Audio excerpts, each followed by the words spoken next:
号外！天才探长许腾宣布提前退休，退隐山林。我宣布提前退休归隐那天，全城大快人心。唯独我那自称能共享凶手视角的神探师妹慌了神，在民众给他开的庆功宴上，全程找人。我能有今天的成就，全靠我师姐许腾的栽培。我希望大家能帮我找到他。上一世，我本是名噪一时的天才探长，可每次找到线索，都会被刚入职的苏淼抢先一步公布。众人纷纷嘲笑我江郎才尽。为了证明自己，我不眠不休3个月，终于锁定了人犯据点。可当我带队赶到时，现场早已被苏淼扫荡一空。苏淼一跃成为受人追捧的新兴神探，而我被外界抨击，定死在了无能的吃物柱上。在工作和舆论的重压下，我经手保护，在追缴人犯营业时惨遭虐杀。再次醒来，我回到了围剿人犯据点的当天。好，一切准备就绪，就等你3点出发了。这是我重生到了围剿人犯据点的当天。这次案子我们可是跟了整整3个月啊！等任务结束回去，必须喝个痛快。我该怎么和他们说？这次的英雄肯定不会是我们。好，你怎么了？你怎么不说话呀？可是，万一呢？现在就出发，改走西侧小路，以最快的时间到达，快！这次我们比预计出发时间快了10分钟，说不定能抢在苏淼前面。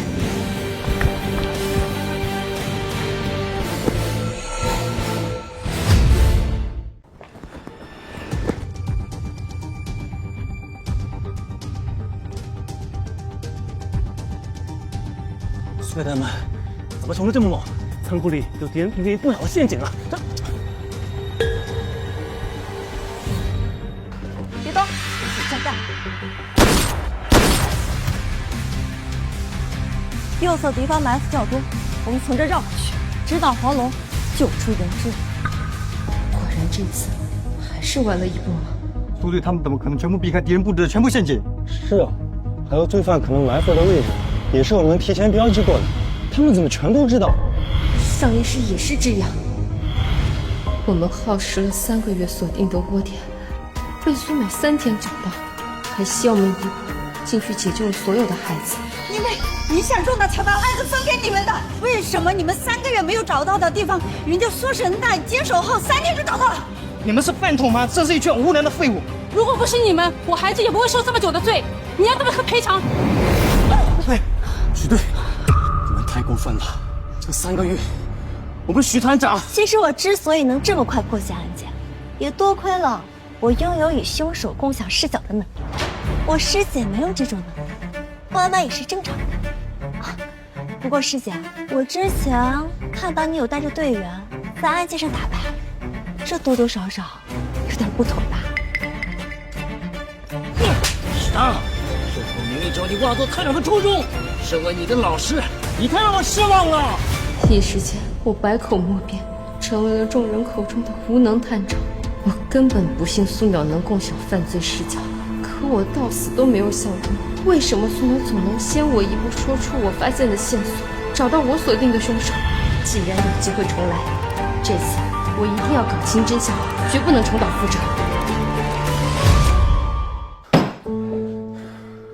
我们3个月的部署，又给苏队那边做了嫁衣。许队不是被称为天才探长吗？怎么我调到许队这边来，一个案子没破过？刚才许队让我们直接撤队也很蹊跷，不会真像外界说的那样，许队有别的心思。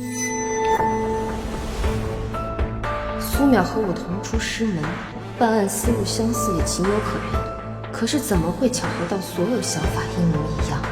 而且上辈子老师也是不分青红皂白的就指责我。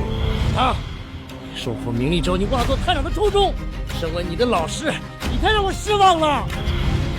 这到底怎么回事？喂，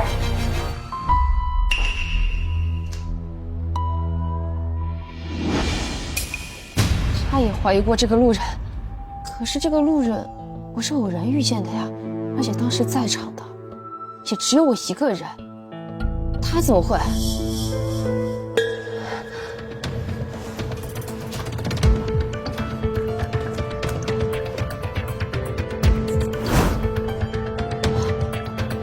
从侦查方向到犯人侧写，甚至我随手画的现场草图都一模一样，这到底是为什么？每个案子都不同，苏苗想的怎么会和我完全一样？这到底是为什么？啊，813连环杀人案的凶手又作案了，现在立刻带队到现场。是。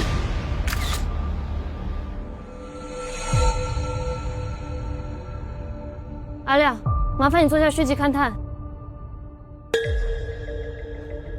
怎么了？你在看什么？我想看看苏神探他们来没。你什么意思？我们许队还在这呢，不把我放在眼里啊？不是这个意思，你别忘了，在苏淼来之前，我们许队可是被称作天才探长的。你说你那是之前。什么？我。好了，阿彪，住手！我知道，从苏淼来了以后，我们已经连着几个月没有办过一个正经的案子了，大家压力都很大。但是这一次，我们可是第一时间就赶到了现场。这一次，我们一定也能赶在他们前面。我说的对，这一次我们一定比他们先找到线索。好了，废话少说，开始吧。今天直到我们离开现场，苏淼他们都没有去过。这一次，我一定会提前找到线索。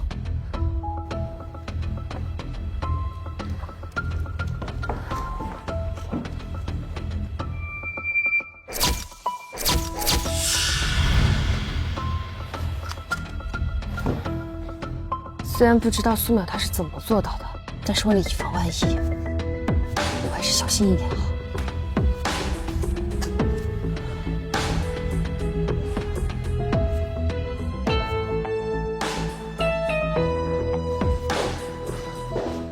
头，你一晚上没回去啊？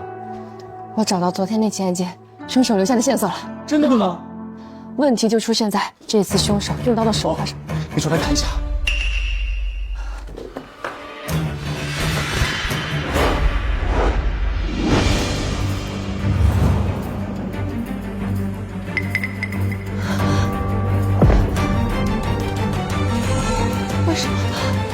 为什么会是这样？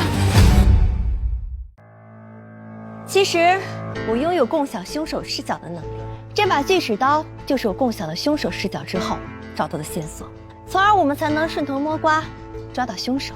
居然能共享凶手视角，怪不得苏神探总能第一时间破解案件。这下所有凶手都该瑟瑟发抖了，谁都别想逃过苏神探的眼睛。自从您入行后，之前名声在外的天才探长许唐就再也没有探过一场案子了，对此您怎么看？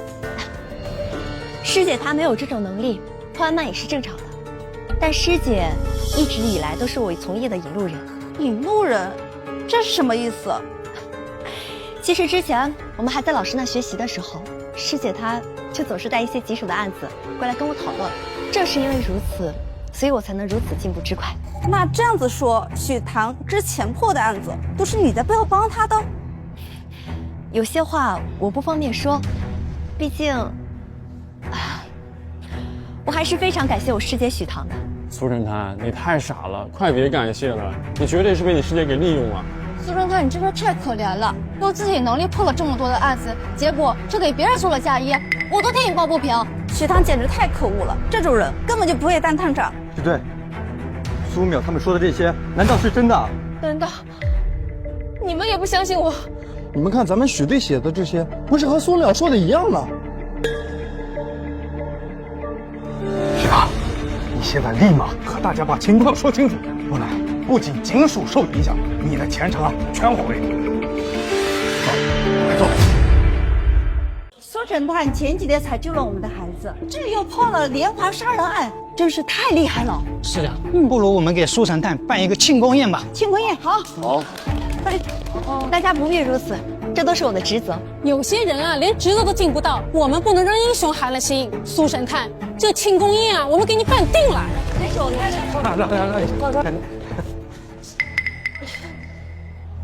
许探长，为什么苏探长来了之后，你就没有再破解过一次案件了呢？我听说你之前破的那些案子都是苏神探帮的，是真的吗？各位，我们许唐和苏探长有那么一点点误会，今天我特意带他来澄清。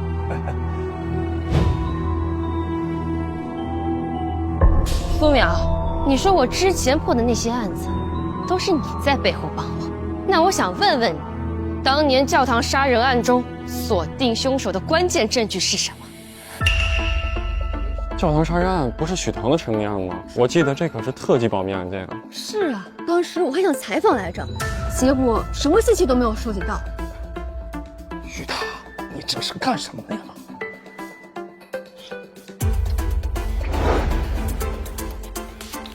你倒是说啊，苏大神探。这个案子身为特级保密案件，侦探过程只有我自己知道，相关的所有资料也都被我亲手销毁。苏淼，这次你还能知道吗？师姐啊，我真的不知道，你为什么要问我这个问题啊？难道你忘了？还是我告诉你的？我通过凶手视角，看到他办案后，将受害者钱包里的100元大钞还编好排了序，所以我们才能锁定有强迫症的线图啊！你怎么知道？你怎么会知道？田念图，昨日里想你师妹的推理也就罢了，今天你敢添乱砸场子吗？老师，看许探长的表现，苏神探说的可能是真的。许探长不会以为时间久了，苏探长就忘记这个事情了，所以就是要借此机会来证明自己没有偷袭他的推理。这还是许唐当年的成名案，原来也是抢了苏神探长的功劳，真是丢脸！滚吧滚吧！和这只能待在一个空间啊，我都觉得恶心。为什么？苏淼到底是怎么知道的？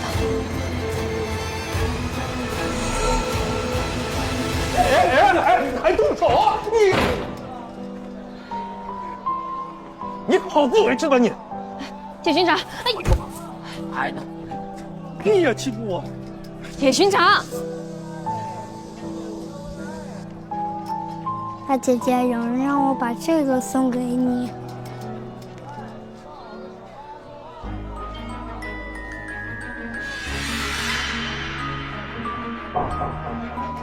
原来如此，怪不得苏淼总能提前知道我的想法。号外！呈交金线教师，其真实身份探人所闻。号外！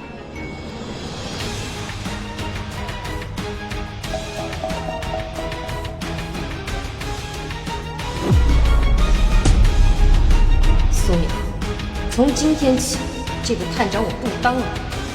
我倒要看看你这个新兴神探，是不是还能破得了案？许唐又在搞什么鬼？巡长，上面通知城郊焚尸案凶犯作案手段残忍，已经引发民众恐慌，必须要尽快破案。把许唐找来，这个案子他负责的。学长，我第一时间联系了许队，可是他说他已经退休回家了，这事跟他没关系了。许唐没经过我同意，他怎么敢？巡长，昨天许队让我把这交给你。这个许唐越来越无法无天了，不就昨天说话跟他说的响一点吗？至于撂摊子不干嘛，一点不顾全大局。说回家就回家，那这案子谁来办？不是还有苏神探吗？反正许唐也是靠着抢苏神探的推理才成名的，现在他走了，这不刚好吗？苏淼现在在哪？苏神探正在参加民众给他举办的庆功宴上。我现在就去找他。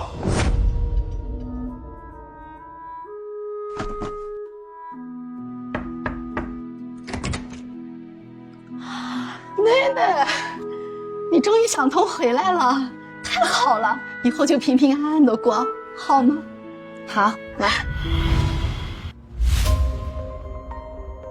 苏淼，快用和罪犯共享视角的能力锁定焚尸案的凶手。直接许唐去现场了吗？我这大家盛情难却，走开。对，哟，别喝了。许唐啊，提早退休了。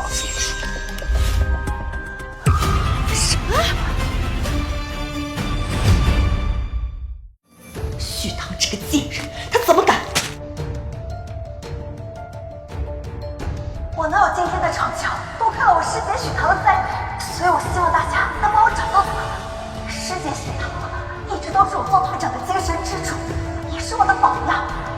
我真的害怕他会想着再做傻事，我恳求大家帮我把他找回来。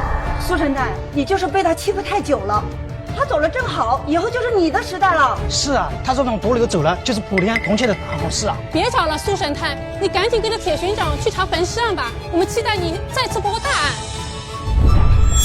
苏淼，现在爱情最重要，快跟我走。走啊！哎，苏淼，去哪儿？师姐，师姐，许唐，你在不在？快开门啊！你是找这里的许小姐吗？她搬走了。搬走了？搬去哪儿了？这我哪知道，就是看到她提着行李走了。许唐，你别想了！马上给我刊登一则寻人启事，我要头版头条，而且每一版全部刊登。啊？找谁啊？我的师姐许唐。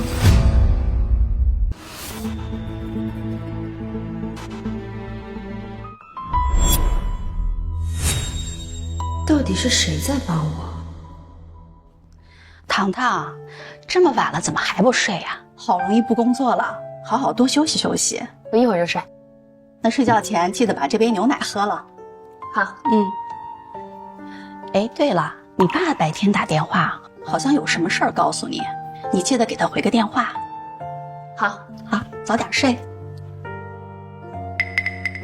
难道是我爸？喂，爸，白天那个小男孩是你派来的吧？你是不是知道真相了？什么小男孩？什么真相？你在说什么呢？不是爸呀。什么是我不是我的？白天爸爸给你打电话是想告诉你，有个叫孙淼的女人，她在全城的报纸上都在刊登你的寻人启事。不过这件事情已经被我压下来了。谢谢爸。哎，你怎么突然宣布退演了？你不是最喜欢办案的吗？这件事情说来话长，就是这样。居然有这么离奇的事情！不过爸，我暂时还没搞清楚他到底是用了什么办法，所以我才退休归隐了。结果才一天他就着急了，全程找我。果然和我想的一样，他没了我，根本没办法独立破案。糖糖，有什么事情需要爸爸帮忙的吗？爸，你去帮我查一件事情吧。苏淼，你这2天跑哪里去了？凶手抓到了吗？喂，是许唐找到了吗？不好意思，苏小姐，我们接到通知，必须要把你登的寻人启事给撤换下来，特地通知你一声。什么？为什么？为什么要撤？上面通知我们也没办法了，再见。喂，苏淼，这2天你一直在找许唐，焚尸案没办。什么焚尸啊？哪有那个心情？我只是太担心师姐了，所以想把她找回来。案子的事儿稍后再说。苏淼，孰轻孰重，你分得清吗？许唐的你别管了，现在最重要的是把案子给破了。苏淼，我叫你办案子，你找许唐，难不成没有许唐你破不了案啊？当然不是，我现在就破。不过我要先去趟现场，否则我没有办法立即使用共享视角的能力。你们2个，既然苏淼到现场勘查了，你们2个去给他打个下手。来。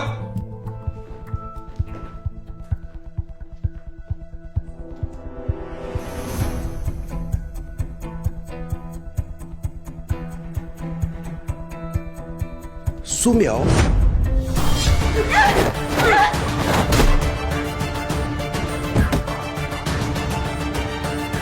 哎呀！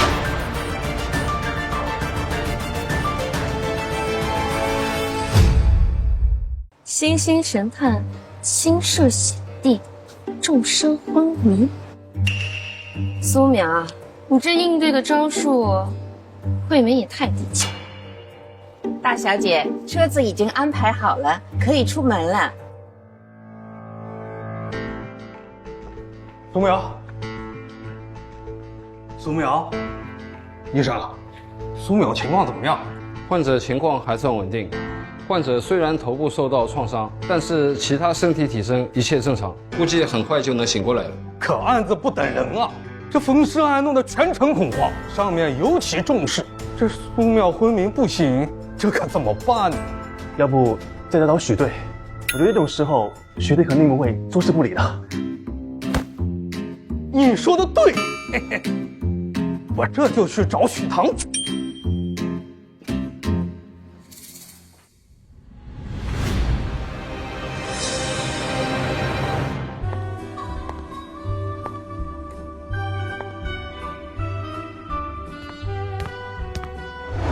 猜猜我是谁？居然是你！好久不见，许唐。你不是在留洋吗？什么时候回来的？在你的案子第一次被苏淼抢先的时候，你一直关注着，也算是巧合吧。只不过是后来报刊上看到你的消息越来越频繁，我就特地留意了一下，所以找人给你传来那张纸条。只不过我没想到你做的这么绝，居然直接宣布提前退休归隐，让苏淼再也找不到。因为我根本就不相信苏淼能共享凶手视角，因为他的每一次案情分析都和我一模一样。只不过之前我一直纠结于寻找真相，放弃了可以从根源上解决问题，还多亏了你给我的灵感。嗨，我也没做什么。哎，对了，你调查清楚他为什么每次都能提前我一步了吗？我是有查到一些事情，但是还不确定，所以我想请你爸帮我一起。我爸？叔叔都能查到是我给你传的纸条，所以啊，我相信有了叔叔的帮忙，我们肯定很快就能查到结果。好，那我一会儿给他打电话，有什么要求尽管提。那就辛苦你了。放心，包在我和叔叔身上。许唐，我可算找到你了，快跟我回去办案。巡长，我已经退休了，局里的案子和我没有任何关系。许唐，我可算找到你了，快跟我回去办案。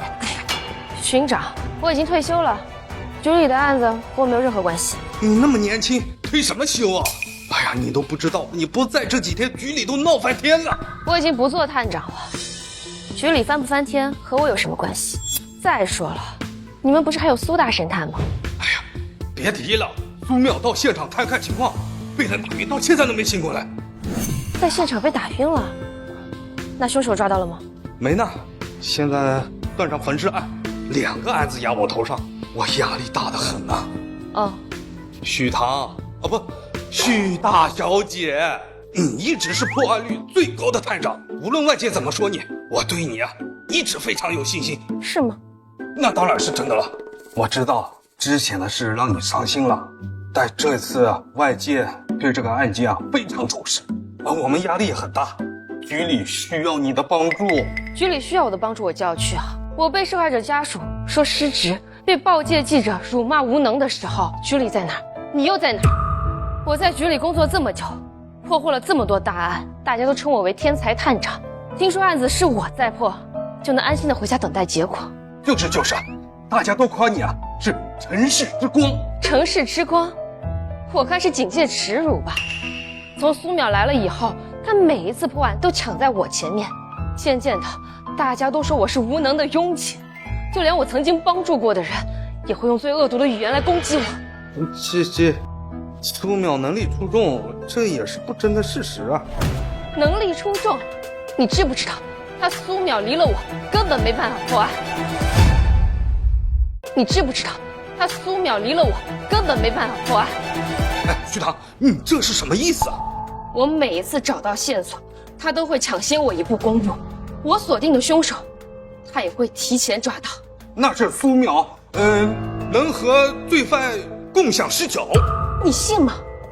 如果他苏淼真的能和凶手共享视角，那为什么在我退休之后，他召集的全程找我，而且偏偏这次焚尸案我不在场的时候，他就突然晕倒？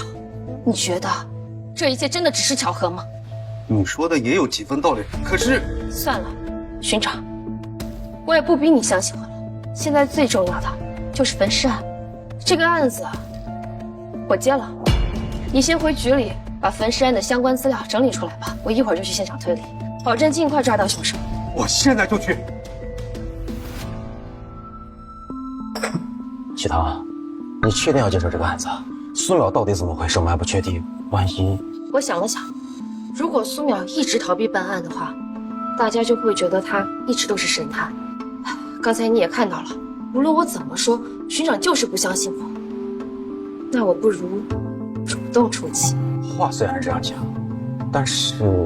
放心吧，我有办法。苏淼找线索、抓凶手都是靠我，那我就将计就计，在大家面前揭穿他的真面目。虽然现在证据有点不够确凿，但是我相信，只要是有脑子的人，肯定都会对苏淼有所怀疑的。你说的有道理，你放心，我也会尽快找到结果的。那我们一起努力。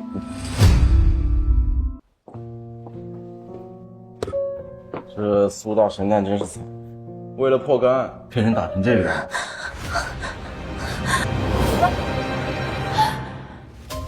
我知道粉尸案真相了。苏神探，您不是刚醒吗？怎么就知道粉尸案的真相了呢？我之前虽然一直在昏迷，但是我的大脑一直在运作，所以我看到了凶手视角，我知道真相了。苏侦探，你怎么昏迷的时候也不好好休息啊？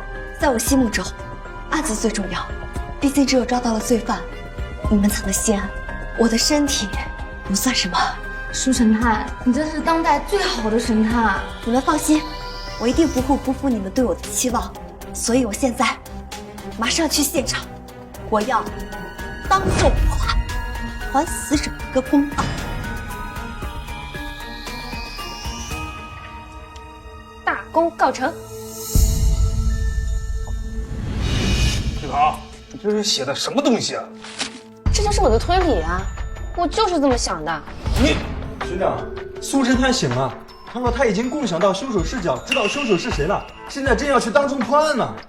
好，当众破案，巡长，这个是一个扬名立万的好机会啊！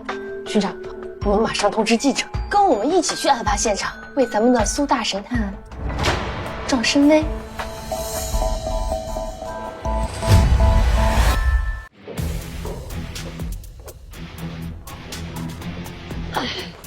苏神探，这案子到底是怎么回事？凶手到底是谁？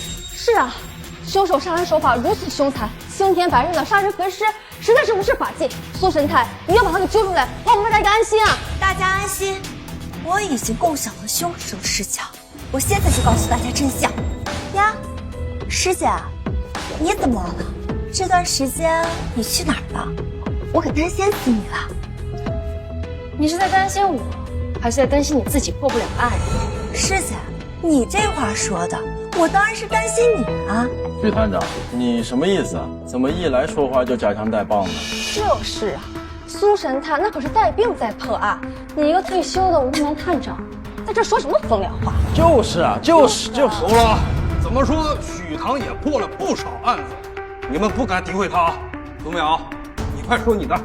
其实这次的案子，死者是一个年轻女性，我看到她被凶手拿一把尖刀直接刺中了心脏，瞬间鲜血迸溅，惨不忍睹。凶手还十分残忍，一刀不够，他还连中4刀，身上的衣服都被鲜血染尽了。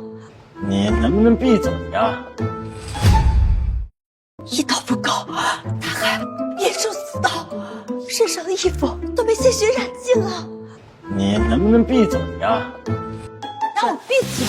苏神探，你说死者是一个年轻的女子？对啊，死者是一个年轻的女性，大概年约17、18，身材娇小，面容娇俏。哦，对了，我还看见她嘴角有一颗泪痣。你说你看见她被一把尖刀刺死？对，那把刀大概5、6厘米长，把她身子都给刺穿了。苏神探，你是不是搞错了呀？你作为一个警署探长，难道没有看卷宗？就算你没有看卷宗，那报纸上也说了，死者是一个40岁左右的中年男人啊！什么？这怎么可能？苏神探，你今天这是怎么了？怎么连死者的性别都没有搞清楚？我有个问题想请教一下师妹，你说被害者是被一把长度大约在5到6厘米的尖刀给刺死的，而且刺穿了。可是一个成年男人的身体厚度大约在10到20厘米，别说刺穿了，恐怕连刺一半都做不到吧。是你，我怎么了？我不过是有一个问题想要请教师妹你而已。苏淼，你怎么犯了那么基础的错误？哦，还有，这是一起焚尸案啊！你能看到的应该是凶手如何动火吧？为什么你的重点却是凶手如何拿刀刺杀的呢？你能看到的应该是凶手如何动火吧？为什么你的重点却是凶手如何拿刀刺杀的呢？我还没说到这儿呢。这次案件的凶手是将死者残忍的杀害，然后再纵火的。检验报告上写的清清楚楚，受害者是生前活活被火烧死的。苏淼，你搞什么鬼啊你？你故意的！我故意什么？师妹，你不会说你之所以做出这么离谱的推理，是因为我吧？我的意思是，我在这里办案，你来搞什么了？就是，这许站长不是宣布退休了吗？怎么还来现场？难道真的是他影响了苏神探？毕竟苏神探之前可是从来没有出现过这种情况。可不是我自己想来的，是有人求我来。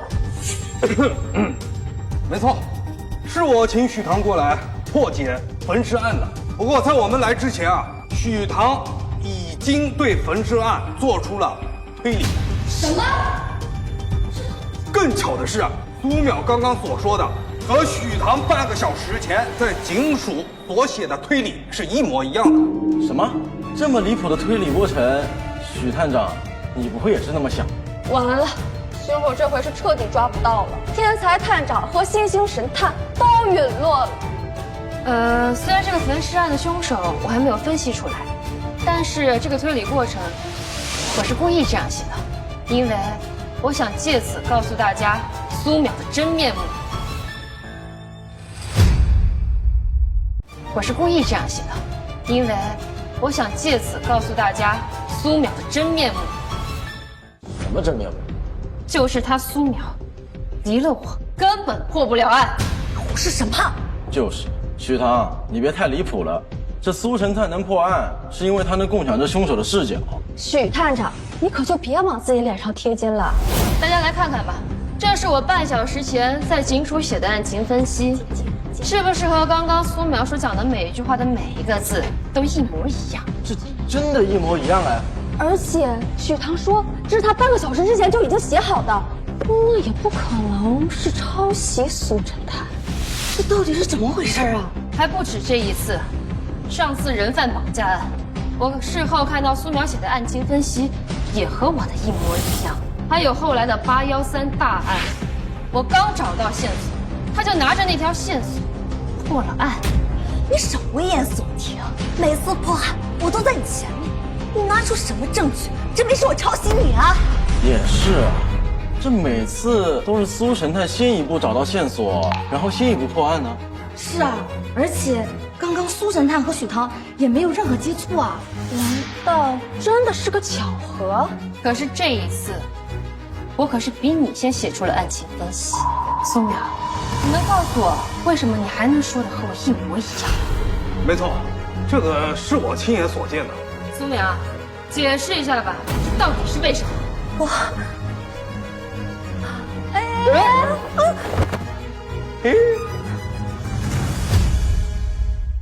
苏淼，解释一下吧，到底是为什么？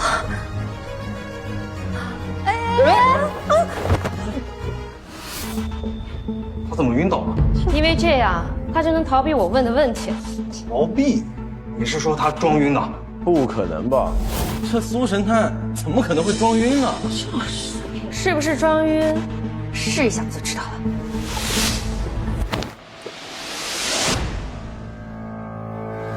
是不是查到什么了？我查到一个人。他？我觉得他就是破解真相的关键，所以我们还是先不要打草惊蛇为好。我明白了，不打草惊蛇，那我们就引蛇出洞。你们两个嘀咕什么呢？学长，你看咱们苏大神探为了破案殚精竭虑，都张栋晕厥了，你还不赶紧送医院啊？不是，你是说他是？哎，巡长，这可是人命关天的大事啊，你还在犹豫什么呀？他可是苏大神探啊，他可是民众心中神一样的存在。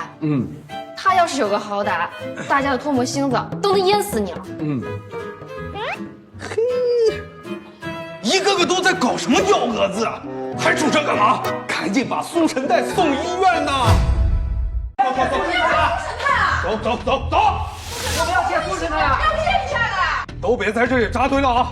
有什么事情等苏神探醒了再说。苏神探都醒了，还有什么又不能见的？哎呀，安静！有什么消息我们会公布出来的嘛？赶紧回去吧。李提姐还公布什么？我们要见苏神探。没有见。等，我们要见苏神探了。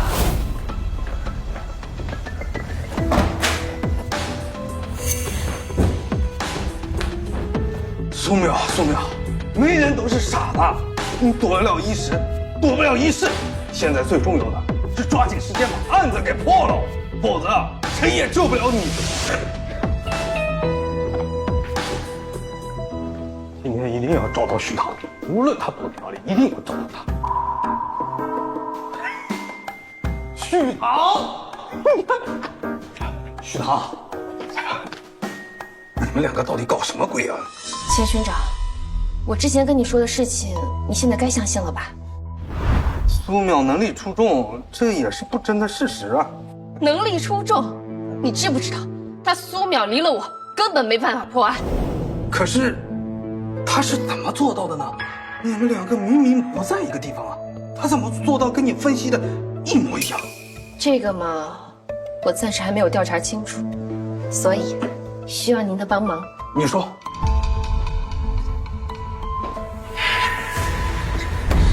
徐棠，你这个贱人，居然敢当众拆穿我，害我被人质疑。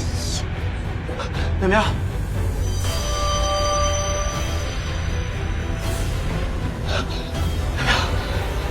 你怎么样了？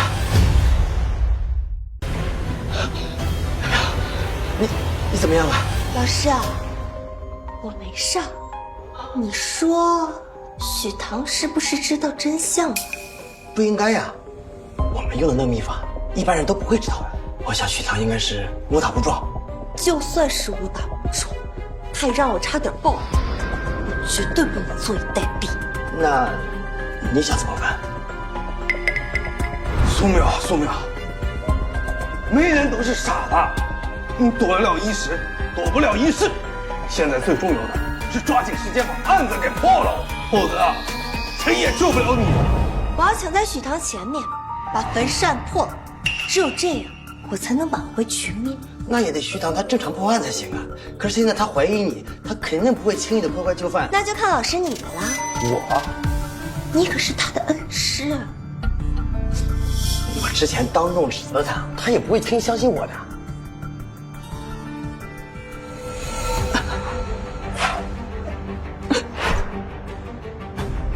老师啊，你的白头发好像越来越多了。淼淼，你救救老师！你之前答应我你会帮我。我当初答应老师，那是因为老师听话，可现在老师好像不听话了，那我为什么要帮你？我什么都听你的，我现在去找徐棠，让他一切都正常推理。这才听话呢。老师啊，那我可就等老师你的好消息啦。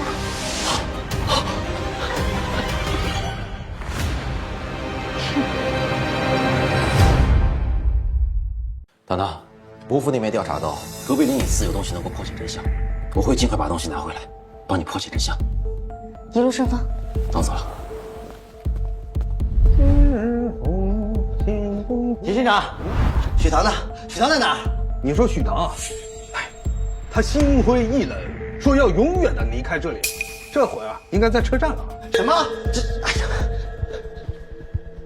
那么着急吗？许棠，许棠，老师，你不能走。圣哥啊，我凭什么不能走？我已经没有留在这里的必要了。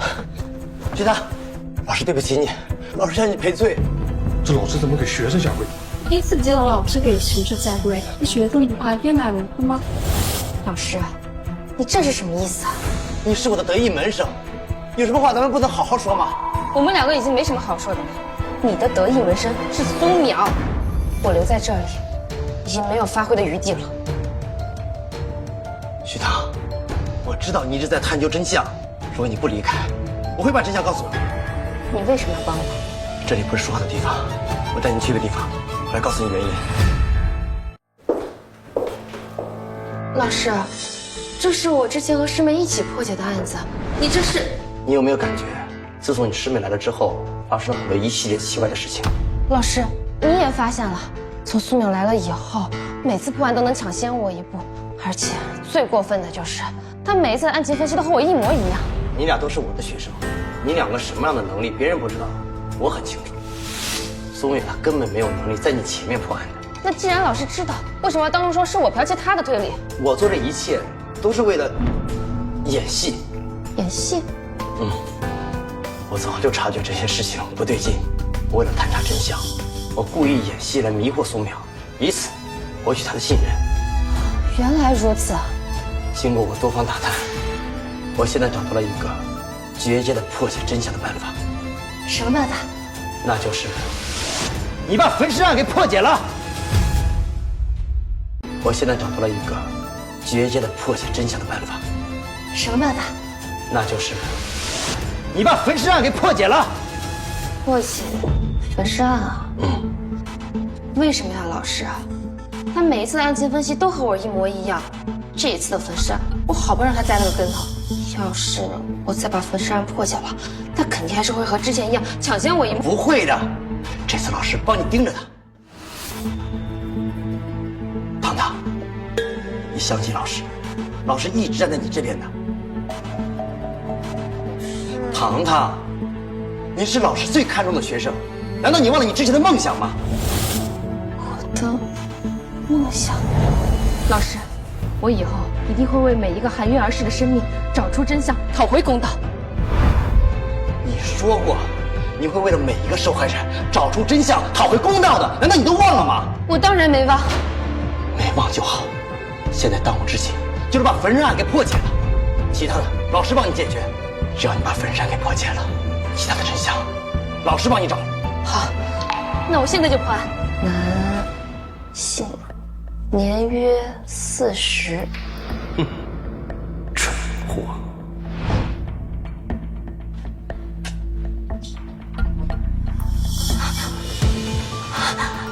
我怎么又白头发了？许棠居然开始正常推理了。死者成年男性，约40，身材健硕。我要叫这记者来，我要破案。许棠是个贱人，竟敢杀我！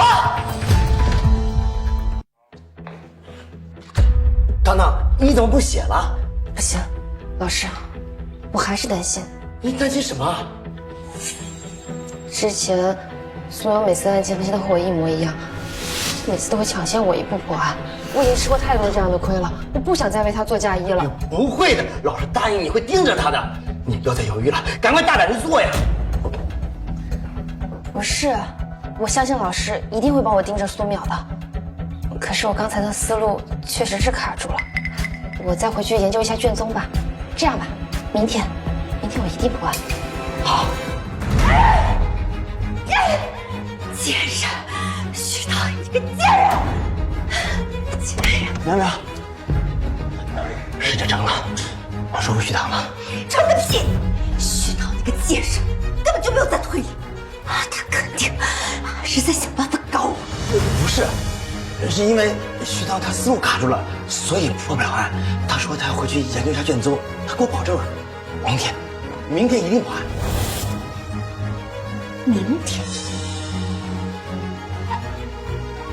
老师，你确定吗？会不会在耍你啊？不会，我跟他说了，我说我是为了得到你的信任，我才站在你这边的。我看他相信我了，他不会说谎的。好，那就没问题了。只要他开始推理，我就一定能参加他钱。那苗苗，你好，老师，现在帮我安排记者王登报声明，我还要继续踩着徐涛，成为万众瞩目的实力探。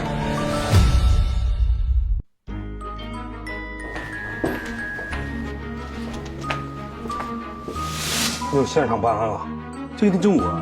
那徐队那边？哦。铁船长，许队和苏队一起来了。什么？师妹，听说你脑子好了，又要当众破案呢？我之前确实因为受伤，所以出了点失误，倒是让师姐你看笑话吧。那场笑话的确挺有意思，要是能再有一场笑话，就更有意思了。师姐，放心吧，师妹我这一次可绝对不会让你失望，毕竟我可是你这天才神探的师妹呢。是吗？那我们就……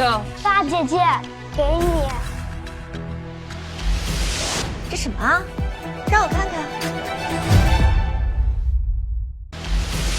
这什么啊？让我看看。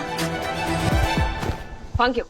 怨不得师姐这么着急，原来是有男人给师姐写情书啊。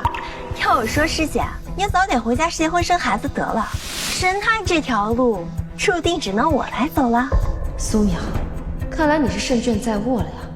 可惜，今天就是我揭破你真面目的好日子。是吗？那我们拭目以待吧。哎，徐涛，你要？我要破案。我也要破案，而且我要去现场，当众破解焚尸案。苗苗，我带了不少人过来，只要你今天破了这焚尸案，你就是名副其实最伟大的神探，无人能及。老师，谢谢你的帮忙。破案之后，那你能不能？老师啊，你放心，等案子破了，你想要的都能实现。等我成为众星捧月的神探，而许涛只能一辈子活在我的阴影之下，永无出头之路。苏淼，你这次真的能当众破案吗？当然能，我说了，我有与罪犯共享视角的能力。之前我确实因为头伤未愈，所以出了点失误。这一次，我脑中的画面无比清楚，我一定还死者一个公道。苏侦探，我们支持你，毕竟你之前破过那么多案子。不过我们听说你的师姐许唐也在侦破这个案子。我师姐许唐确实也在破这个案子，不过她可没有我这种共享视角的能力。兴许等我案子破了，她还在找线索，那她岂不是自取其辱？谁说不是呢？好了，诸位，现在我就要开始推理了。死者男性，身材健硕，面容稍毁，但无扭曲之态。面部稍毁，无扭曲之态，是为什么？代表他死于焚尸之前。代表他死于焚尸之前。死后焚尸，那尸检报告上写的清清楚楚，受害者是生前活活烧死。那就是尸检出了问题。为什么要死后焚尸？只有一个可能，那就是说明凶手不想让死者的面容被我们看见，因为死者的面容很容易让我们锁定他。原来是这样。那苏神探，我们接下来该干什么？我已经查清楚死者的身份，而且我通过他之前的照片，锁定了他面容上的一个特点。蠢货们，等着为我欢呼喝彩吧！这个特点可以让我立即锁定凶手。焚尸案的凶手已经落网了。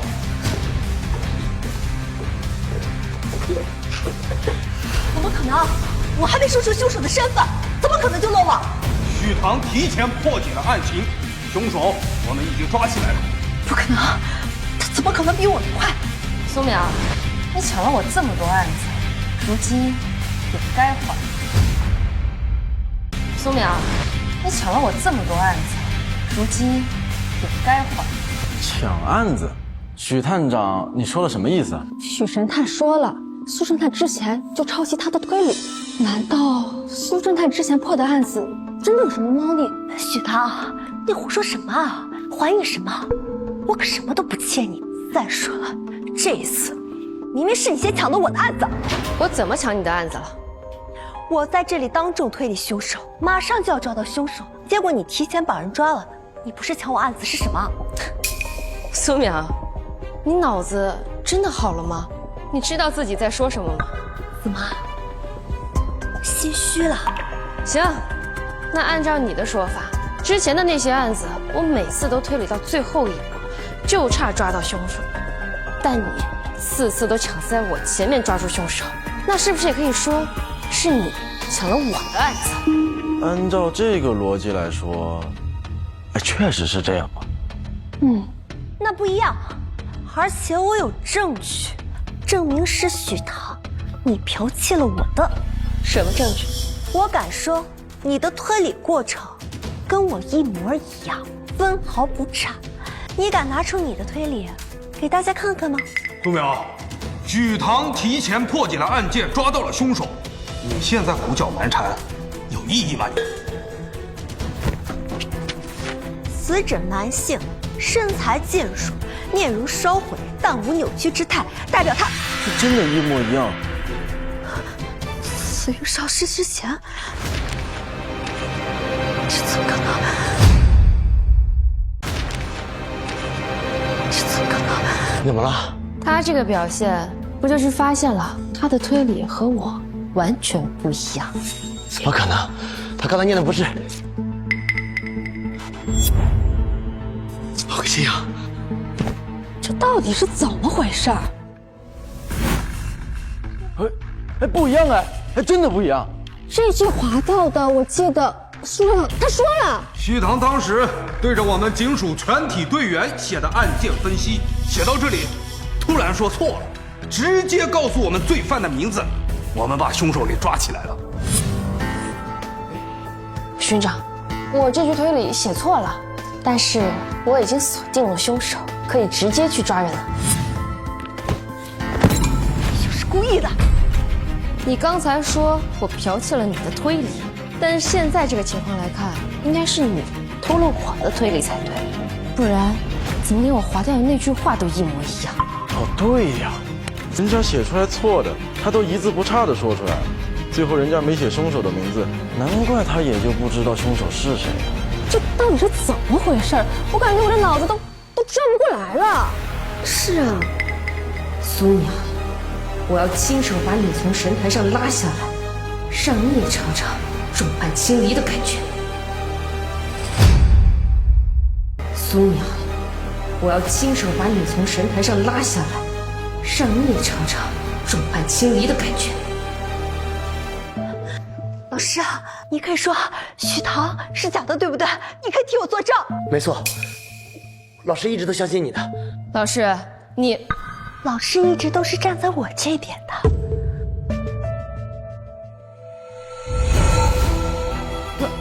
老师，你的脸怎么突然一下子老了这么多？你的头怎么也都白了？还有脸上也突然多了好多皱纹，还有背也变得佝偻了。淼，怎么会这样？我怎么突然变成这样了？你帮帮我，你救救我！难道老师变成这个样子和你有关系啊？淼，你帮帮我，我不想变老，我不想死啊！你这个怪物，你为俺假的！你说过你要帮我的，我可没说过。你突然变成这样，我怎么知道怎么回事？你可别想缠住我啊！老师，不知道你有没有听说过一句成语“过河拆桥”啊？老师，不知道你有没有听说过一句成语“过河拆桥”啊？不会的，淼不会这样的，淼，你不会的，你之前说过你会帮我的。滚开，怪物！老师，看来师妹很厌恶你啊，不如你就听她的话，赶紧离开吧，去医院看看。我看您这情况吧，实在是不太妙。您真的好像是生了场大病，可别耽误了，还是早早去医院，说不定还有救。我看是没得救了。你不能不管我，你说过你会救我的。滚开！怪我！你要是不帮我，我就把真相说出来。真相？什么真相啊？你快说出来让大家听听啊！正好今天这么多人都在。我再问你一次，帮不帮我？看来师妹很不情愿啊。老师，你突然生了这么大的病，既然师妹能帮你，她为什么不帮啊？如果是我肯定倾尽全力帮老师。好，苏淼，既然你不仁，就别怪我不义。苏淼他，苏淼，既然你不仁，就别怪我不义。苏淼他。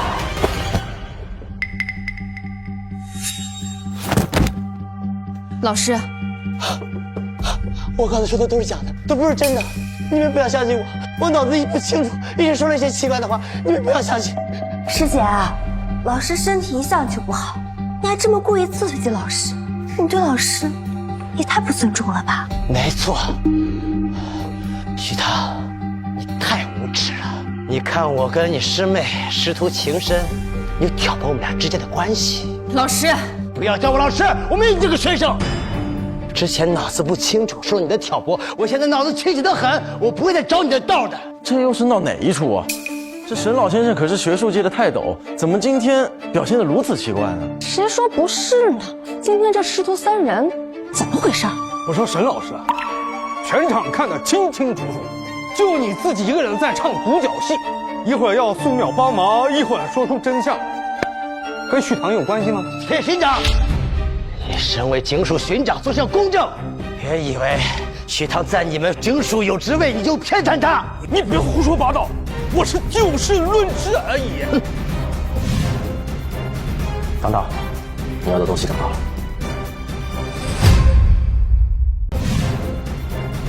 唐导，你要的东西整好了。这个福袋你应该很眼熟吧？福袋？什么福袋？从来没看过。没见过，那可真是奇怪。这是我从苗大夫手里拿来的。苗大夫说，大概8年前，有个叫苏淼的姑娘从他的手里拿到过一个一模一样的福袋。你胡说！什么苗大夫？我不知道。苗大夫我也听说过，有名的很。听说他会用什么稀奇古怪的医术治病。哦，对了，听说他用毒啊。我也听说过，而且我还听说这个苗大夫是个巫医出身，邪得很。苏淼，你确定你没见过这个福袋，也不知道苗大夫？看他们这个表现，应该是误打误撞找到了这个福袋，还不知道福袋的作用。师姐啊，这个福袋我确实是没买过，不过我倒是在一个人身上见过一个一模一样的。谁？给。老师，他们果然不知道福袋的作用。师姐啊，你刚才想说什么？这个福袋怎么了？难道你是说有人想拿这个福袋谋害你？这个人不会就是老师吧？老师，你肯定知道这个福袋是干什么用的吧？难道你就任凭苏淼污蔑你？我。老师，你肯定知道这个福袋是干什么用的吧？难道你就任凭苏淼污蔑你？师傅，如果这次你要是不帮我渡过难关，那我可就没办法帮你了。这个福袋是我的。你倒是说说，你要拿这个福袋来干什么？说这个福袋是你用来谋害他的。我用这个福袋来谋害许唐的。老师，有些事情你最好是想清楚了再说。我想清楚了，这一切都是我用来谋害你。成名之前，我是整个太安界的镇山之石。可是你破了教堂杀人案之后，人人都说你是天才神探，谁还记得我沈干？你嫉妒我？不，我只是不服。要不是我教你、帮你，你会如此炙手可热。可是你成名之后，你还记得我这个老师吗？尊敬，你所说的尊敬，在我看来不是一种羞辱罢了。行啊，既然如此，那你来说说，你拿这个福袋到底是怎么害我的？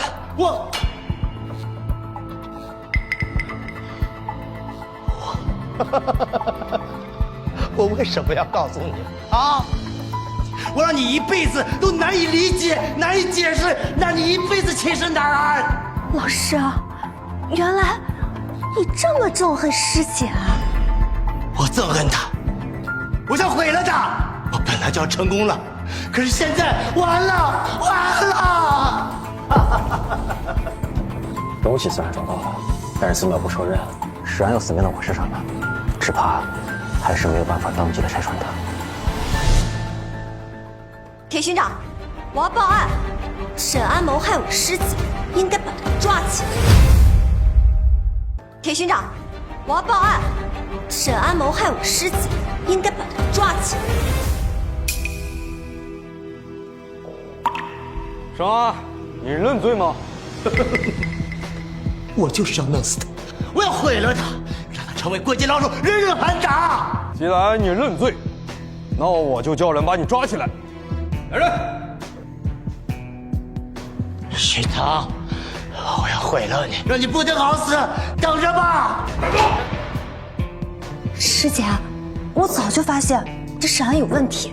这么看来，师妹一直都是在帮我，为我好的。那当然了，师姐，我一直就崇拜你。你要是不相信，那我可以想办法证明给你看。怎么证明？师姐，你今天破获了全城瞩目的焚尸案，这可是大功一件。哦，各位，今天我师姐破获全城瞩目的焚尸案，让罪犯绳之以法，让死者安息。大家说是不是应该给他办一个盛大的庆功宴，好好庆祝庆祝？这许唐破了这个大案，给了我们民众一个安宁，就应该给他办个庆功宴。师姐，你看，师妹，既然你那么为我着想，看来之前的确是我误会你了。那当然了，师姐，我可是一直很尊敬您的。师妹，既然你这么好心，那不如我的庆功宴就交给你来操办吧。我？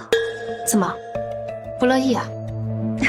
没有，师姐，当然愿意给你办了，我给你办的风风光光的，保证让你成为全城最瞩目的探案之星。好。没想到你这个师傅对司马这么疼，居然心甘情愿给他顶罪啊！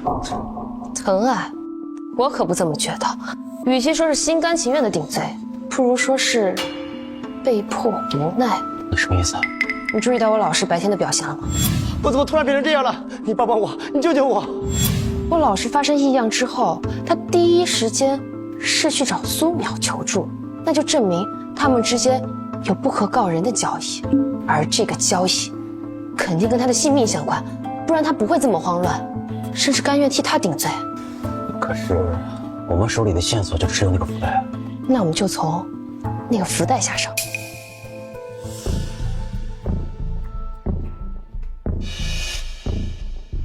照照吧。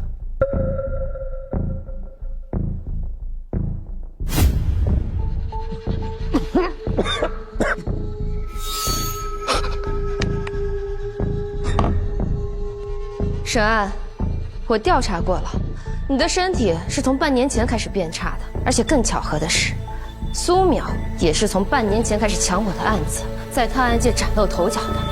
没错，我是半年前开始生病的，可是要没有淼淼，我恐怕早就病死了。沈安，你有没有想过，其实你不是生病，而是苏淼对你做了什么？你说什么？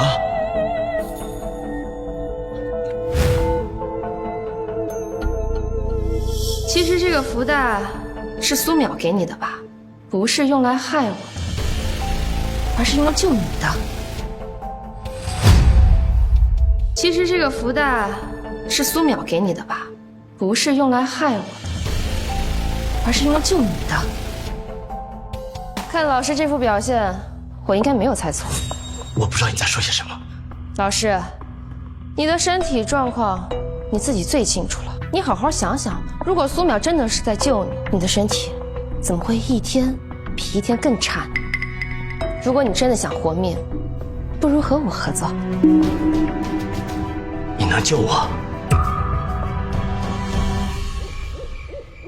贱人，你这还让我给你办起公演，贱人！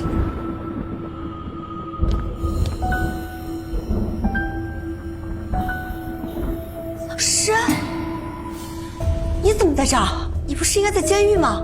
我逃出来了。越狱？你疯了！淼淼，你是在害怕我连累你吗？老师啊，不是这样的，你现在这样……淼淼，我不想死，求求你救救我！你说过，只要你解决徐棠的推理之后，你就有能力救我的。赶快把我治好，我这副身体真的撑不住了。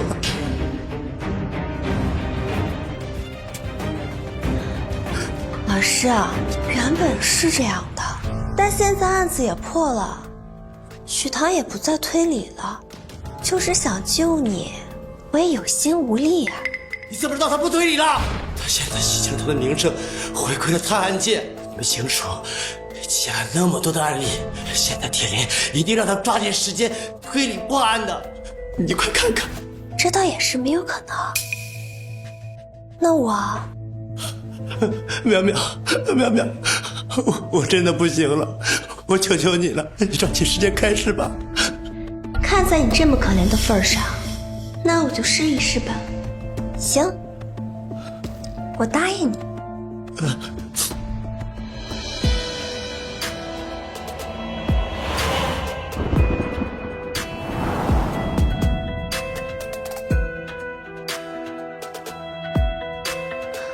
本是让我推理错了，其实我抓错了凶手，犯人不是他。本是啊，没想到许棠居然真的还在推理，原来他犯了这么大错。许棠，我一定让你好看。没想到许棠居然真的还在推理，原来他犯了这么大错。许棠，我一定让你好看。本市案影响恶劣，罪犯已被连夜执行枪决。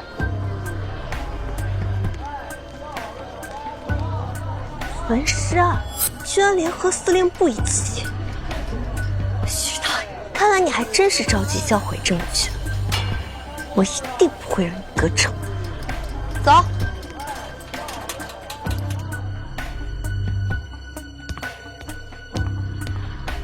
老师，你看，焚尸案，罪犯被连夜执行枪决。难道徐棠他真的推理错了案件，抓错了人犯？许棠这次彻底完了，不仅抓错了人，居然还提前处决犯人，这下谁也帮不了他。那我们要怎么办？人犯已经处决了，现在大家都相信他是神探呀。庆功宴。庆功宴？许棠现在不是想要一个盛大的庆功宴吗？那我就给他办，我给他办得风风光光的，到时候在他最开心的时候，我去拆穿他，让他在最高处跌落下来，摔个粉身碎骨。那是个好主意。淼淼，那你看我会面上都在起泡蜕皮，你快帮帮我。老师啊，之前那个福袋被许棠拿走了，这个是个我给你新做的，我保证不出3天，老师你容光焕发。还是你对我好。对了，还有司令部，没想到许棠那个贱人居然能让司令部提前给他处决罪犯，我要让他们一起为自己的行为付出代价。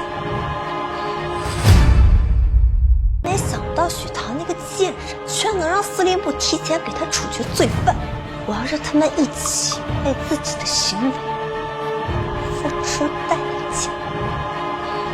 这庆功宴筹办的真不错，听说是苏淼准备的，挺用心的啊。许探长这次可是破了大案，立了大功，只有如此规模的庆功宴才能配得上他的荣耀。你说的没错。哟，我们许大神探来了。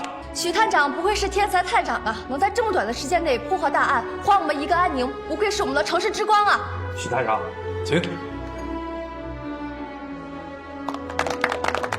好，许堂，这是上级对你颁发的奖章，是对你能力的认可和嘉奖。他根本就不配得到这份荣誉。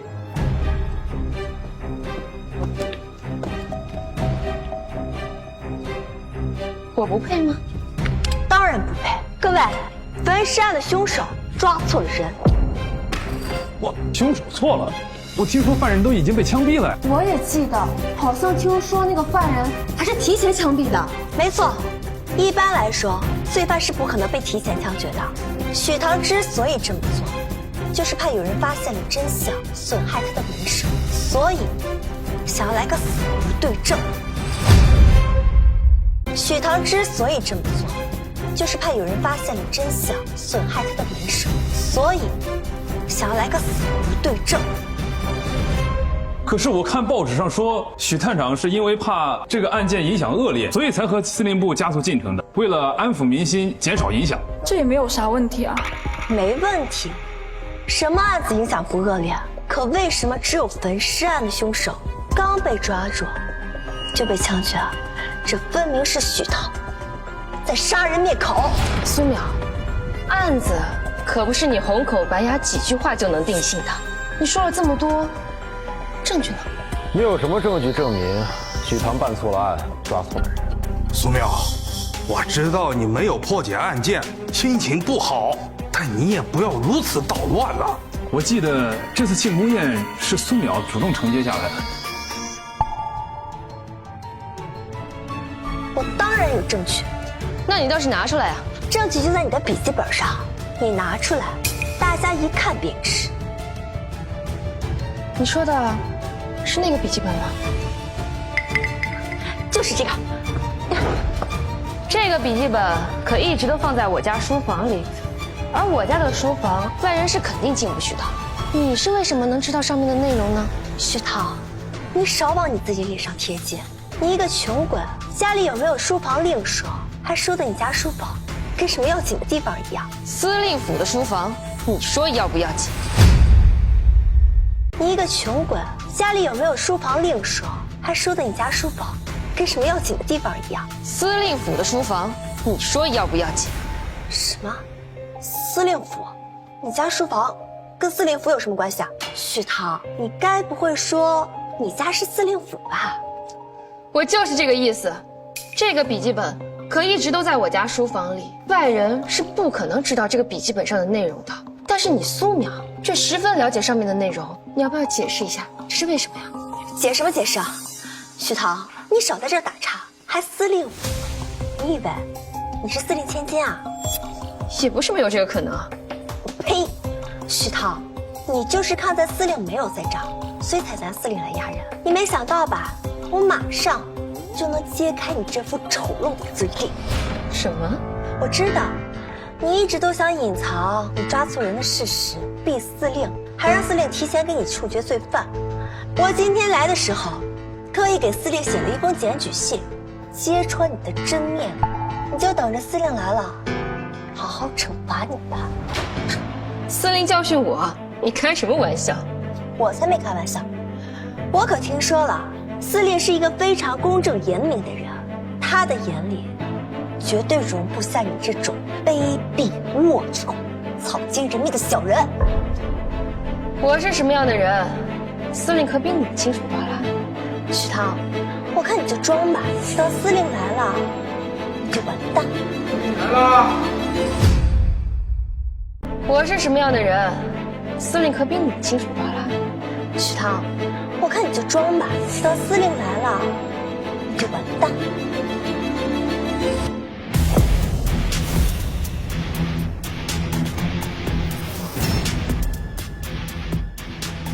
许唐，司令来了，你马上可就完蛋了，是吗？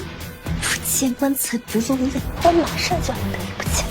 看来这苏淼真的有把握，要不然他也不会把司令真的请来。难道这次真的是许侦探办错了案子，抓错了犯人？苏淼，你真的举报了许唐？司令都来了，你还问这种蠢话？许唐，司令可不好糊弄啊！他要是问责，那该怎么办呢？你还以为他有挽回的余地吗？没了！我今天就是要让他一败涂地，彻底滚出踏界。你们就是在这里给大神探举办庆功宴的地方吗？司令，你终于来了！你要是再晚来一步，许唐的阴谋就要成功了。许唐的阴谋？你是谁？我就是给您写检举信的苏淼啊！您一定是看到检举信才来的，我就知道，您看到检举信一定会来找许唐问责。错了，我不是来找许唐问责。那您是来干什么的？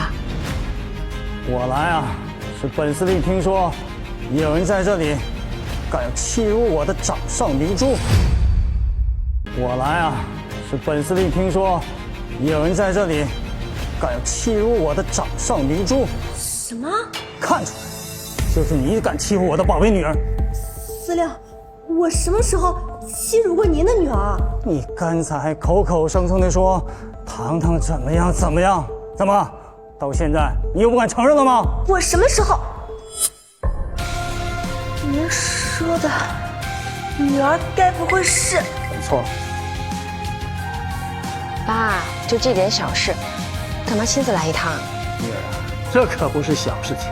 有人敢当众指责你犯什么冤假错案，如果是真的，这个问题会很严重啊。你不是亲口答应我要好好照顾糖糖吗？怎么就照顾出来这么一个结果？叔叔，是我的错。司令，您是许唐的父亲？妈妈，你觉得本司令连自己的亲生女儿都会认错吗？我不是那个意思。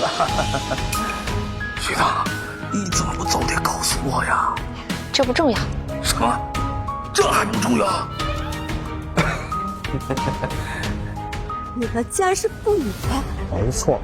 所以，你根本就不是看到我检举信才来的。也是因为那封检举信，我看到有人敢举报我的女儿，所以我就特意赶过来，给我女儿撑腰。我看到有人敢举报我的女儿，所以我就特意赶过来，给我女儿撑腰。撑什么腰啊？许唐你办错了案，抓错了人，你这样还为他撑腰？我错了。凭什么？凭我是许唐的父亲，这个理由不够吗？你身为司令，当众徇私枉法，你就这样，你不怕被人后人诟病？不怕，因为我相信我的宝贝女儿，她的推理不会错，更不会办什么冤假错案。就算有，也是你这种人诬陷的。我才没有诬陷她，我有证据，就在她手中的笔记本里，只要拿出来，大家一看便知，许唐就是抓错了人，抓了好人，还冤杀了无辜之人。只要拿出笔记本就能证明，你敢拿出来吗？既然你这么想看这个笔记本，那你提前告诉我，你是怎么知道上面的内容的？难道你们忘了吗？我可是有与罪犯共享视角的能力啊！对啊，苏淼是有这个能力的，他共享了许探长的视角，所以他能看到许探长笔记本上的内容。好像是这么回事。苏淼，你搞清楚，你能共享的可是凶手的视角，我是凶手吗？苏淼，你搞清楚，你能共享的可是凶手的视角，还是说你能共享的是任何人的视角？我是哦，所以你以前的案件分析和我一模一样，是因为共享了我的视角，完全抄袭了我的推理啊！对呀，他能共享许探长的视角，那以前也可以呀。既然这样，那就可以解释他为什么能做出和许探长一模一样的推理了。这真是细思极恐啊！苏神探之前次次都抢在许神探面前探案，会不会就是因为这个能力窃取了许神探的推理？许唐，你少胡说，你不要转移话题啊！我们现在说的是，你推理出错，冤杀无辜之人。你不是想看证据吗？行啊，我给你看，让你死心。那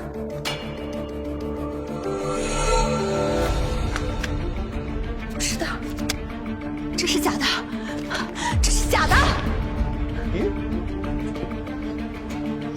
是空白的呀，这上面真没有苏淼所说的内容。当然没有，因为我什么都没写。也没写过，可你明明……我明明哪样？在脑海中想过。我什么都没写。也没写过，可你明明……我明明哪样？在脑海中想过。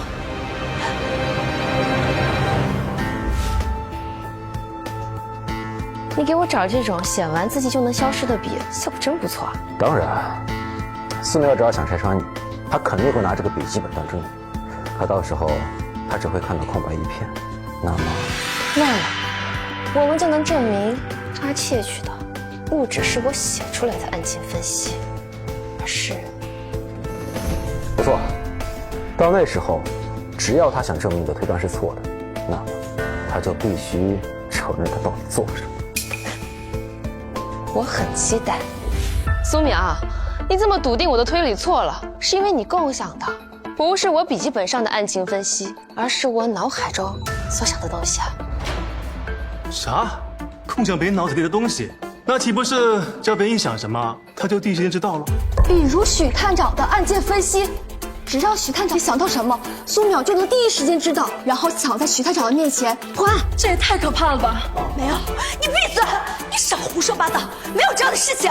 事情都已经这样了，你还不死心啊？这一切都是你的臆想，你有证据吗？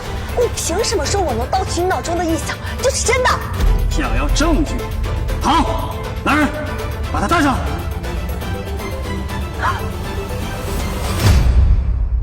想要证据？好，来人，把他带上。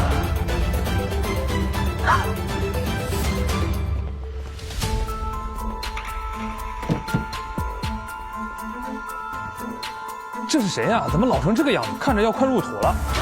哇，沈安，这是怎么回事？老师，老师你怎么成这样了？许唐，是你害的老师。苏淼，你知道我爸是从哪儿找到的老师吗？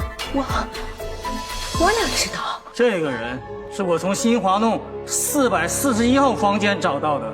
苏淼，这不是你的住所吗？沈安是从你那里抓到的，那就是说沈安越狱之后，是你把他藏起来了？不是我没有。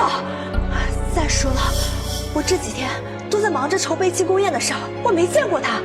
而且，说不准是有人想要故意栽赃陷害我。你是在说本司令吗？我可没这么说。再说，就算是他从我家找到的，那也可能是我不在家的时候他自己潜进去的，反正跟我没关系。行，不跟你说这个了，我只想告诉你，沈安是我的证人和证据。证人？那也太得开口能指证我啊！你是觉得沈安死了就可以死无对证了？少在这给我下套！他要是能开口指证我，那我就认；否则，我能。他要是能开口指证我，那我就认；否则，我能。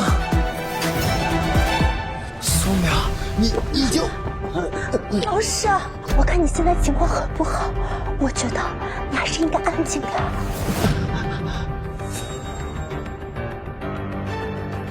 老师，我知道你生了世界的气，觉得欺负我，想要替我打抱不平。苏淼，老师只是想指证你，可不是为了你抱不平。你少做梦了！不可能，师傅他一向最喜欢我，最疼我了，他现在突然为了你指证我，这不合理。苏淼，我没有。老师，你听到了吧？苏淼，你要不？老师，老师，老师，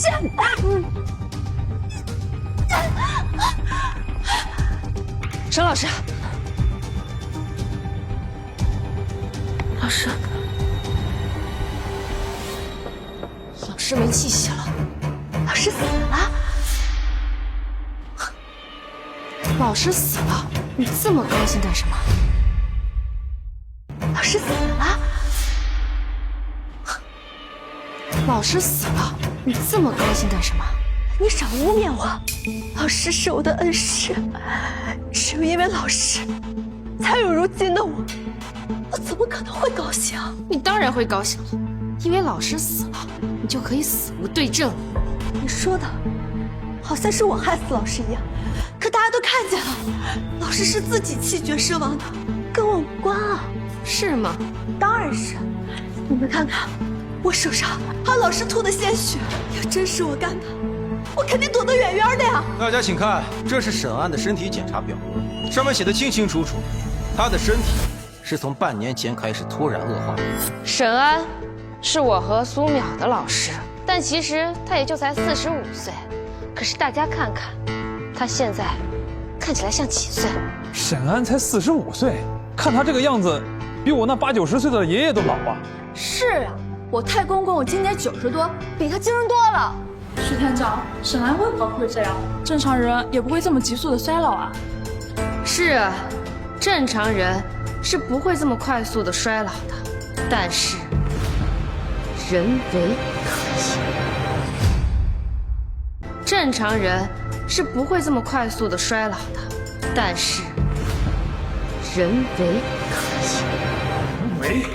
对。是什么人啊？沈安是从半年前开始衰老的，大家可还记得？苏淼是从什么时候开始在探案界崭露头角的？我记得是半年前面粉厂的案子，那案子死过不少人，当时我们以为会是许探长您破的案，但结果却是苏淼破的。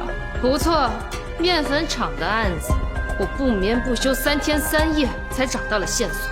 可就在我即将抓住凶手的时候，那苏淼却提前一步把凶手押解归案。这个事情我可以作证。当时许唐3天3夜都在警署办公室，第3天要和我们说线索的时候，苏淼他破案了。天哪，又是这样抢在前面。我说了，我拥有凶手共享视角的能力，但刚开始的时候，我并不能随意施力。但正好是这个时间节点，我共享到了。这有什么问题吗？问题就是，从那次破案之后，沈安突然吐血住院，头发也开始变白。你凭什么说这2件事情有关联啊？没有关联，难道是巧合吗？1次巧合也就罢了，2次、3次，这世间未免也有太多的巧合了吧？就是巧合，而且没有实证。就凭你在这儿红口白牙的臆想，就想栽赃陷害我告诉你，没门儿！谁说没有实证？这就是实证。谁说没有实证？这就是实证。这是沈安的福袋，也是当时苏淼你亲自从沈安身上拿出来的。一个福袋而已，况且什么都没有，能算什么实证？一开始我也没有发现这个福袋秘密，因为里边确实是空的，什么也没有。既然什么都没有，那还证什么证？我本来以为是这个福袋里面的东西在作怪，可是我想差了，其实作怪的不是里面的东西，而是这个福袋本身。这个福袋的布料在毒液里浸泡了77、49天，所以这个福袋本身就是毒物。不错，这个福袋不会一下子让人毒死，但只要佩戴在身上，慢慢的，人就会衰减，就像老师这样。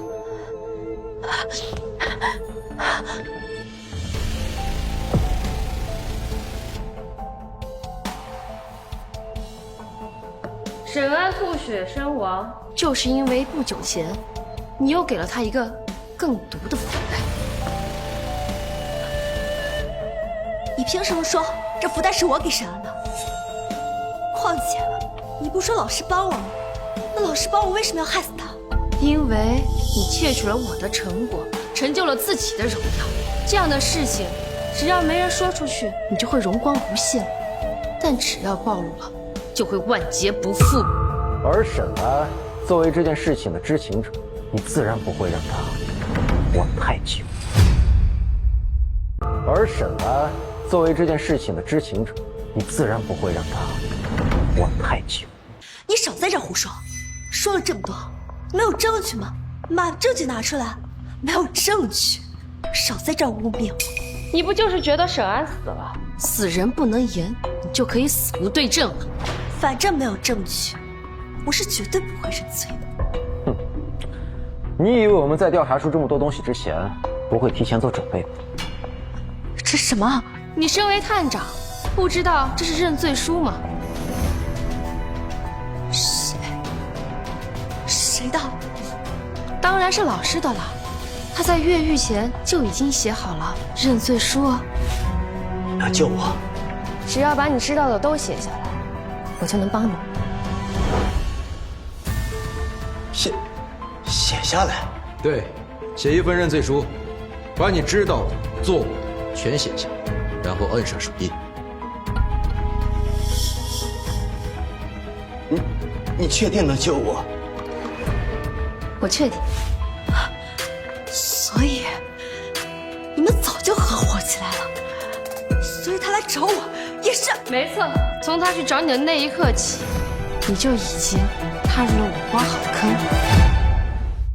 所以你们早就合伙起来了，所以他来找我也是。没错，从他去找你的那一刻起，你就已经踏入了我挖好的坑。半年前，淼淼进入探案界，我答应帮她把许唐拉下神坛，助她上位，她能窃取许唐的推理，而我则是利用许唐恩师的身份，在关键时刻打压他，指证他，让他为千夫所指，万劫不复。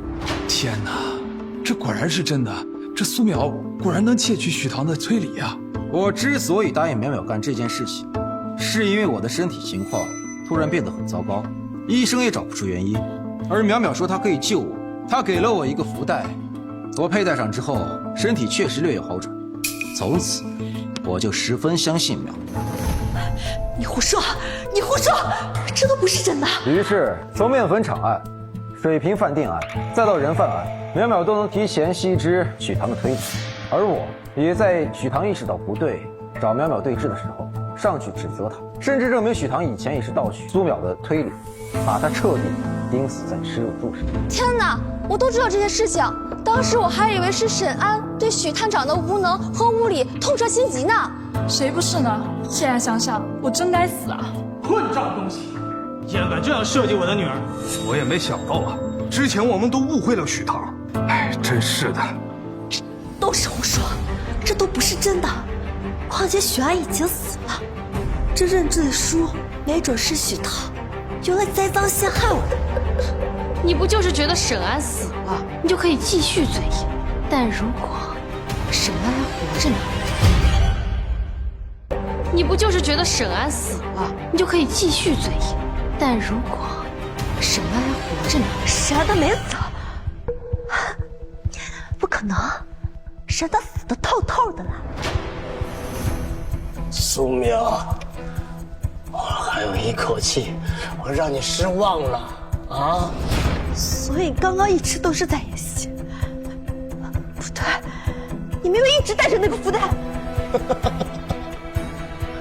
我带着那个福袋是吗？啊？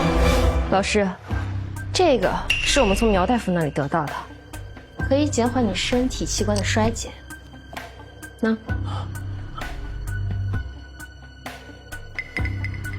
你也不怕我们害你啊？我都这副模样了，还怕什么？哦，对了，这是苏淼给的我新的福袋，赶快把这个毒东西拿走，拿走。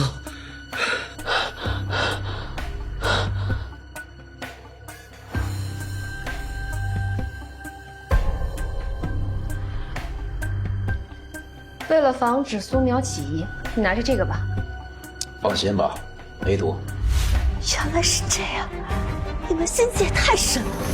是你心机太深了吧？原来是这样，你们心机也太深了。是你心机太深了吧？苏淼，我那么相信你，帮着你，你竟然想要我的命！苏淼，你还有什么话可讲？徐涛，你少扯开话题了。现在说的是你抓错人，联合你的司令父亲，把凶手杀了，你该怎么狡辩啊？啊，真不好意思啊，那个也是我炸你的。什么？犯人不是他。推理出错，抓错罪犯。糖糖，这就是你给苏淼新挖的坑。是，我不止写出来了，我还在脑海里这样推理了一遍。我想，他一定会相信的。可是，经过前几天发生的事情，我想，他应该不会这么轻易上当。没关系，我还有别的办法。原来你是故意骗我的，你这个贱！当然。糖糖作为天才探长，怎么可能抓错罪犯？也就只有你这种蠢货会相信吧。不可能，都不可能，我才是神探。你怎么还没有从你的美梦中醒来啊？我就是神探，我是神探，我是神探，我是神探！放开，放开我！我是神探，我是神探，我是神探！放开，放开我！放开，放开我！苏淼，从前你一直和我在沈安那里学习，可那个时候你并没有窃取我推理成果的能力，你到底是怎么做到的？又是从哪儿得到了这种能力？想知道啊？你猜我会不会告诉你啊？你不打算说？当然不。徐涛，你把我抓了，把我送进大牢又怎样？你要杀了我啊？杀你？你要是杀了我，那你这辈子都别想知道真相。你要是不杀我，那你这辈子就要活在我的阴影之下。以后你要是推理，我就把你所有的推理全部都给你抖出去，到时候你一辈子都别想破案。你他已经疯了，把他带下去，押进大牢，严加看管，不许任何人靠近。他说的没错，杀他，我将一辈子无法知道真相；不杀他，他会影响我一辈子。你说的这两种情况都不会发生，这天底下没有免费的午餐。他得到多少，就会失去多少。你的意思是？他命不久矣。你的意思是？他命不久矣。徐涛啊，徐涛，还想安安心心当你的神探？做梦！只要你敢推理，我就……我的手，我的手，我的手，为什么会？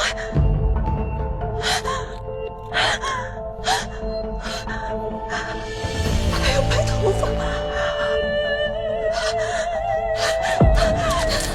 徐涛，你对我做了什么？陈毅，你真说对了，他真的也开始衰老了。看来这种秘术的确被反噬了。不错，他以前通过这种秘术窃取你的推理，只要他成功一次，其实也算是在供养这种秘术。只不过他后来一次又一次的失败，无法供养秘术，所以他的报应就来了。是，你用这种办法获取了不属于自己的东西，本来就有违天理。你以为不用付出什么代价吗？你不是想知道真相吗？好啊，我告诉你，我做交易。不用了，你所有的秘密我都已经知道了。不可能！半年前，你得到了这本书，这本秘籍上记载了这种秘术，你当时就如获至宝。为了合理使用这种能力，你就说你能和罪犯共享视角，但其实你能获取的是我的办案视角。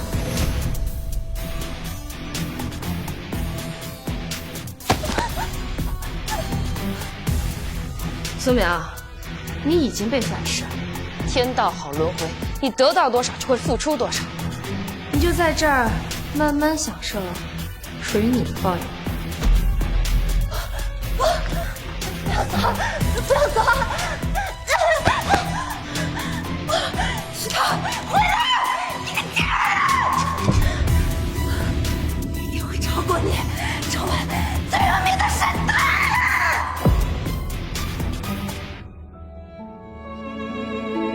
这一次，我终于找出真相，拿回属于自己的荣耀。余生，我会继续热爱探案，为冤种呐喊，还世间清贫。